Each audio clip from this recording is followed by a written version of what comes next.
In today's video, I want to share with you my Bitcoin and general really cryptocurrency investing strategy. So many investors run into hard times because they don't really have any good strategies to fall back on.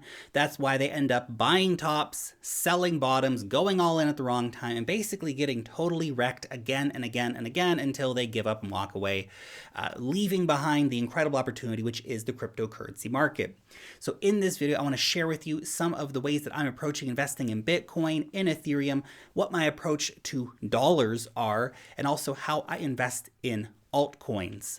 My name's Lark. Every day I make videos talking about cryptocurrency investing. So if that's a topic that you'd like to learn some more about, make sure you subscribe to the channel, gently tap on the thumbs up button, and of course, click on the notification bell to know when I put out a new video. Now, real quick as well, before I do dive into this topic, if you want to stay up to date on all the things happening in the market to get an edge on your investing portfolio, you need to check out Wealth Mastery. It is my weekly investor report.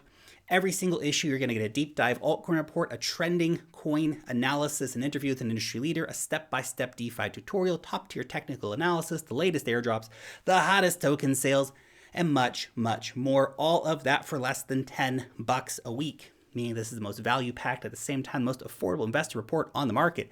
Click on the link down below me here where you can learn more and get started today. Now, before I dive into these strategies, I just want to say this. I've been in the market for some years now, and I just want to get this point across. I was once new too. I bought my first Bitcoin at some point, right? I haven't always been in the crypto markets, and I have made a lot of investing mistakes. A lot of those have been very painful mistakes.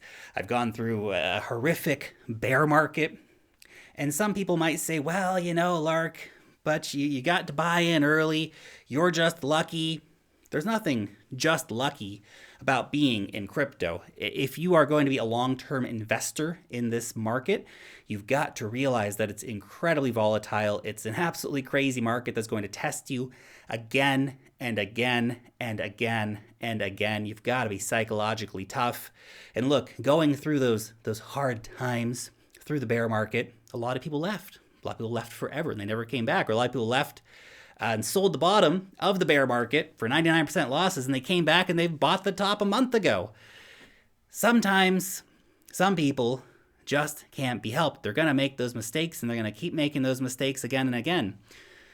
But take it from someone who's been in the market for a long time. You don't have to make those mistakes. There are some simple strategies that you can implement starting from today that can actually make it so that you're going to have a much better time in this market. It's going to be much lower stress on your life, and you're probably going to be much more profitable than doing what most people, or at least a good percentage of people, are doing in the market, trying to get rich quick overnight, gambling on meme coins and 100x leverage and all that crazy stuff.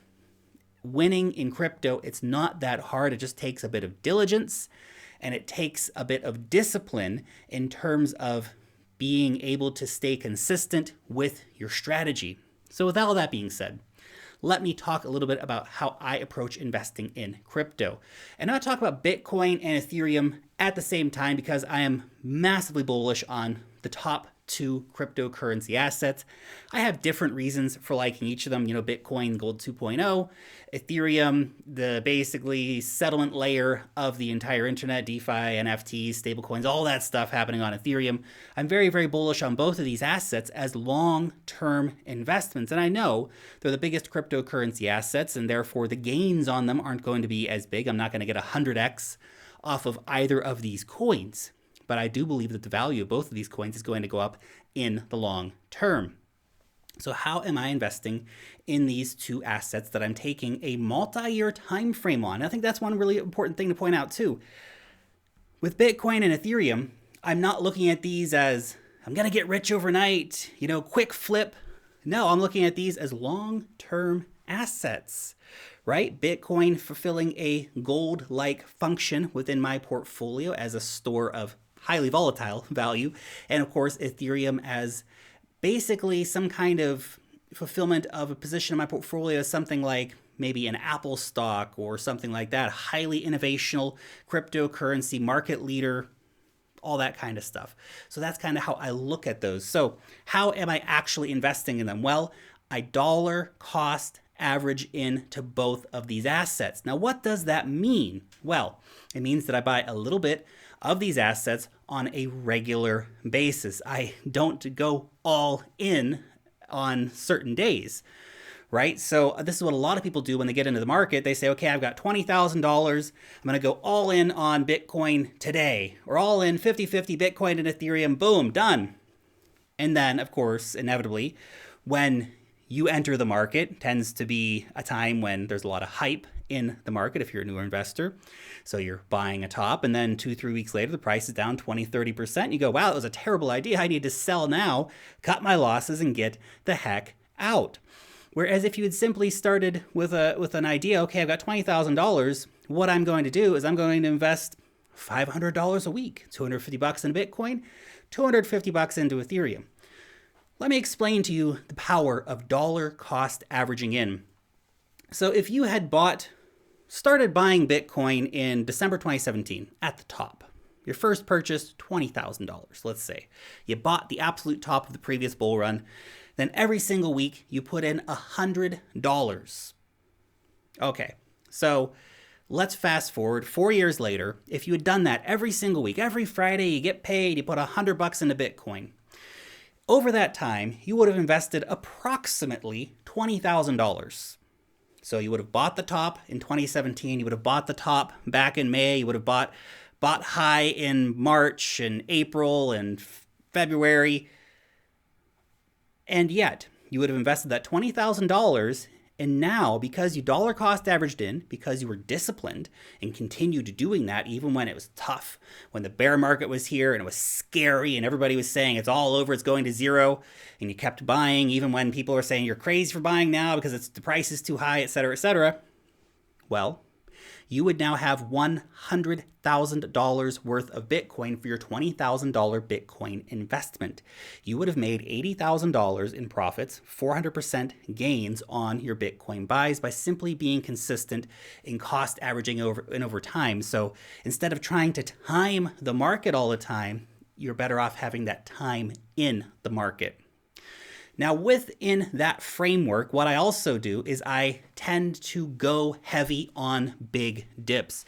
So when I see the market is in one of those situations where it's down 20-30%, or like we had recently was down, 50-60% in that short time frame, and of course, the current price is leaving a lot to be desired in terms of any kind of recovery here. But when we do get those oversold readings where you see the RSI dipping down to the oversold zone or whatever other indicators might be following, I actually put more money into the market in those situations. So I'm cost averaging in all the time. And then I see these big dip situations and I go heavier. I throw more money into the market, right? And I've always got stable coins on the side for that exact situation. So I can buy the freaking dips when they happen, but I'm cost averaging in all the time, plus adding on big dip days. Now, I've bought my Bitcoin, I bought my Ethereum, then what? Dump it in your cold wallet and just let it sit there? You can do that. That's fine. That's not a bad strategy. It's more secure. It's the most secure option you're going to find, but that's not what I do. I am using yield farming and I'm using lending platforms to maximize my gains. Now, I just made a video called How to Make $10,000 a Month Passive Income with Cryptocurrencies. In that video, I explained some of my yield farming strategies, my lending strategies that I'm using to make money with my Bitcoin and with my Ethereum. Because remember, I'm not here for a quick flip. I'm looking at these as 10-year investments, long-term time frame stuff. And if I'm getting 5 or 6 or 7% on my Bitcoin or Ethereum, I'm doing pretty well. In fact, if I can get 7% on my Ethereum and my Bitcoin, then I will double the total amount of those assets in my portfolio within a 10-year period. So you need 7% a year over 10 years to double your portfolio. Think about that. It's pretty powerful stuff. So yield farming platforms like Bancor or Wire and Finance or Thorchain or any of these other places where you can provide liquidity into the market and get substantial rewards back should be looked into. At least, obviously, you need to understand the risks of what you're getting into. Don't just blindly go out and do this.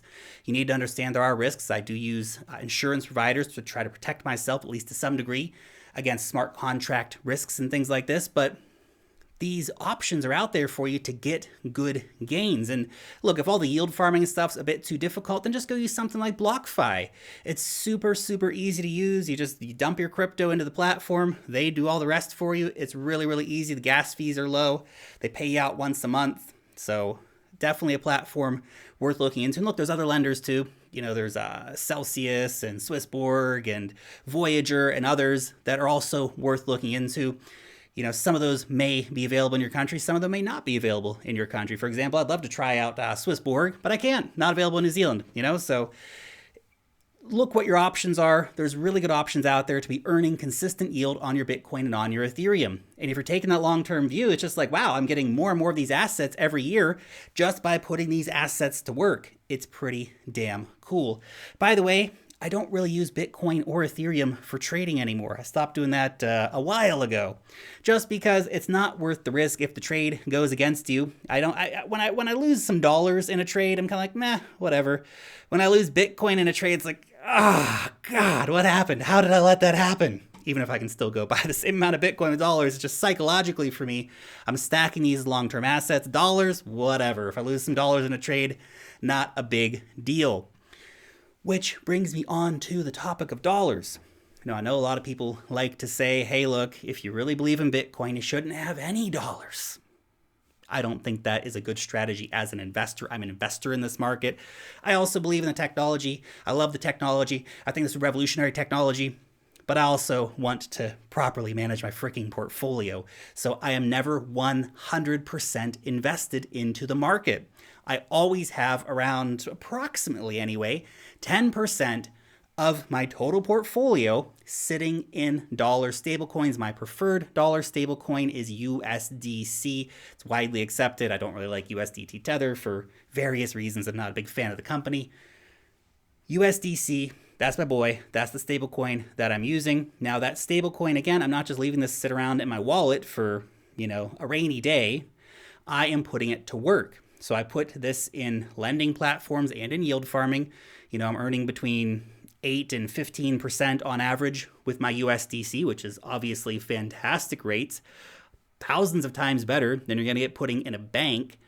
So while I'm waiting to buy dips, I'm sitting back, I'm chilling, and I'm earning more dollars. And then when a big dip situation does come up, guess what? I've got USDC in the market ready to go, ready to buy the dip, ready to pounce on opportunities when they arrive. If you're fully invested 100% in the market all of the time, guess what? You're not going to have the money sitting there to be able to invest when you do get these great opportunities, which seem to come up quite frequently in the cryptocurrency markets. So this is money that is in addition to the dollar cost averaging in. This is my go heavy on dip money. And it's also, to be honest, a nice stable income earner in terms of just earning dollars. Because look, my crypto assets are volatile, right? I'm not planning on selling the Bitcoin. I'm not planning on selling the Ethereum anytime soon anyway. And so when you think about that, it's nice to have some dollar denominated income generation tools that provide me a passive income. Whether the market's up or down, I just get those dollars coming through. And when the market's down, I can use some of those dollars to buy the dip, preferably the free ones that I've earned on interest. Even better. Now let's talk about altcoins. Altcoins, you have to keep it real, massively speculative. And hey, look, the whole cryptocurrency market is a bit speculative, but when we start talking about random altcoins, we start talking about hardcore speculative assets. Now, you can make a lot of money off of speculative assets, but realistically, I don't see a lot of these as good long-term investments. Now, there are obviously exceptions that I would consider as interesting long-term investments, particularly some of the platforms like maybe Polkadot or Cardano. Those could prove to be really good long-term investments as they gain more and more adoption.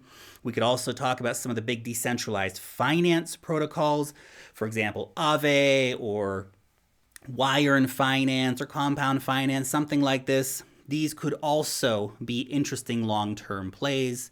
If they have a revenue model, Uniswap, for example, will have a revenue model very soon for token holders, which gives you an actual reason to hold on to it, right? Governance rights. You don't hold a token because it gives you governance rights. That is not a reason. It's about the money, man. If you can't get money by holding that token, what's the point? What's the point? What are you going to do? You're really going to participate in governance with your few $1,000s worth of tokens or whatever? Probably not, because you know what? There are whales out there that have millions of dollars worth of these tokens, and they're going to govern the platform, not you. So why bother, right? So that being said, the majority of my altcoins, I tend to sell rather aggressively during pumps. That's exactly what I did on the previous big run up. So a lot of the altcoins that I'm, actually quite bullish on, I think that they're good altcoins, I still sold the heck out of them because they were pumping like crazy. If you see a coin that you bought for 5 cents go up to $1, take some money off the table, man. Get your initial capital back, take some profits out, put it into USDC, start generating some income.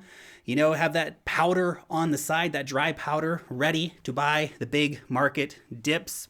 You're locking in your profits, and you can keep a moon bag. This is the interesting thing too, is there's not many of my altcoins that I've sold 100% of. There's some of them that I've sold 100% of, but quite a few of them I'm still holding, 20, 30, 40, even 50% of my altcoin bag. Maybe it goes up in the future. Maybe we enter the worst bear market ever and it goes down to zero. I'm okay with that because I've already made money off of these coins. The moon bag is exactly that. If it moons, then I will sell some more of it, potentially all of it. Majority of my altcoins, that is what's going to happen. And now where does that altcoin profit flow? Well, as mentioned, there's a few of the altcoins that I may hold on to long term. So, those may not be sold in the first place, or I may actually add to those bags, on some good old fashioned dip situations. But most of those profits flow back into the big boys. It goes back into Bitcoin. It goes back into Ethereum. Goes into USDC dollar stablecoins. I also remove money from the cryptocurrency markets completely. I know, it's crazy, but it freaking happens. So I put money into stocks. I like stocks. This is the thing, is some people say, oh, Lark, the stock market's so crazy. The gains aren't as big and it's, manipulated and all that stuff. Why would you invest in stocks? Because I like some of these companies. I think they're really cool and really innovational, and I like what's going on, and it's exciting for me to invest in renewable energy companies or to invest in highly innovational companies pushing the boundaries of technology. I'm excited about that stuff. That's why I invest in stocks. Look, stocks are not the majority of my portfolio by far, but it's an exciting part of my portfolio that I like. And when I take money out of the crypto markets, I dump some of it over there. I also buy a bit of gold, not a crazy amount. It's like 1%, 1.5% of my total investment portfolio, but it's just kind of fun having some gold coins sitting around, maybe even just from a collector perspective. But, I get some of that too. The point is I'm moving money out of the market into different places. So look, that's in general how I approach cryptocurrency investing. Knowing when to buy, the strategies for buying, tends to be just as important as when to sell. Oh, and another word on altcoins. Look, you can dollar cost average into altcoins over time too, but realistically with altcoins, you want to try to find the good altcoins as early as possible, which might sound pretty obvious, but altcoins, that's how you get your 20, 30, 40, 50, 100x kind of gains. Happens all the time with altcoins. Maybe not right now in the market, but in general, that happens with altcoins. So you want to get them when they're like under $100 million market cap, preferably under a $50 million market cap, preferably under a $20 million market cap. That's where the real gains potential comes in. Some of my biggest wins over the last 6 months have been buying altcoins on the cheap and then, selling them once they go up 10, 20, 30x. But that's much, much easier to do when you get a coin that already has a very low starting market cap. Now you can buy a coin that has a $1 billion market cap and maybe it will do a 20, 30x for you. That happens too. It just happens a lot less than it does with these lower cap altcoins. But you do have to remember this. Taking profits, learning when to buy, how to buy, and learning how and when to sell are equally important things. I've made quite a few videos on how and when to sell your altcoins. If you want to check those out, go and search for Lark Davis, how to take profits. I made a few videos on the topic. Highly informative for you. But the reality is, unless you click sell at some point, you never make any money. And I know there's always an opportunity cost with selling, that maybe the price goes up further and you missed out. But there's also an opportunity risk that you don't click sell and the price goes down and you lose all your profits, which is why we ladder out of our altcoin purchases, moving it into the different areas to build up that long-term wealth portfolio. Anyway, those are just my 2 Satoshis for the day. Your question: what is your cryptocurrency investing strategy? Do you even have a strategy? Let me know down below in the comment section. Thanks so much for watching today's video, and peace out till next time.